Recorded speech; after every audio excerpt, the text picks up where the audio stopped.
ఆంధ్రప్రదేశ్ ముఖ్యమంత్రి శ్రీ నారా చంద్రబాబు నాయుడు గారికి 75వ జన్మదిన శుభాకాంక్షలు తెలియజేస్తూ ఈ బహిరంగ లేఖ ద్వారా తెలంగాణ ప్రజలకు ఆంధ్రప్రదేశ్ ప్రజలకు కలిగినటువంటి బాధను మీ దృష్టికి తీసుకుని వస్తా ఉన్నాం.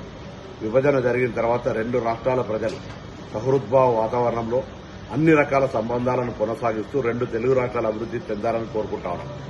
కానీ ఇటీవల జరిగిన అనేక పరిణామాలు విభజనను అవమానపరిచే విధంగా జరుగుతున్నటువంటి వ్యాఖ్యల్లో మీరు మరి కూటమి రాజకీయ నాయకులుగా భారతీయ జనతా పార్టీ నాయకత్వం మీద ఒత్తిడి తెచ్చి భారత్ పాకిస్తాన్లతో పోల్చినటువంటి వ్యాఖ్యల రికార్డు నుంచి తొలగించి మరి ఇటువంటి సహృద్భావ వాతావరణం చెడిపోకుండా చూడాలని కోరుతారు. ఎందుకంటే విభజన అనేటువంటి ప్రజల ఆకాంక్షలకు అనుగుణంగా జరిగిన సందర్భంలో మరి గతంలో భారతీయ జనతా పార్టీ కూడా ఒక ఓటు రెండు రాష్ట్రాలని కాకినాడలోనే తీర్మానం చేసింది.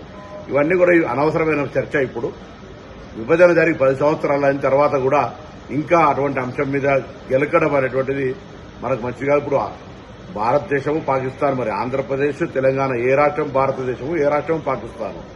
ఆ విధంగా వ్యాఖ్యలు చేయడం వల్ల ఈ రెండు రాష్ట్రాల ప్రజలకు మంచిది కాదు. కాబట్టి పెద్దలు సీనియర్ నాయకులు, మీరు ప్రస్తుత భారత ప్రధానమంత్రి గారి కంటే పెద్ద సీనియర్ గా ఉన్నటువంటి మీరు తప్పకుండా ఈ అటువంటి వ్యాఖ్యల వల్ల రెండు రాష్ట్రాల ప్రజలకు రెండు రాష్ట్రాల మధ్య సంబంధాలకు ఇబ్బంది కలగకుండా ఉండే విధంగా ఆ వ్యాఖ్యల్ని పార్లమెంట్ రికార్డులను తొలగించే విధంగా చొరవ తీసుకోవాలని నేను గౌరవ ముఖ్యమంత్రిగా మీకు కోరుతా ఉన్నాను.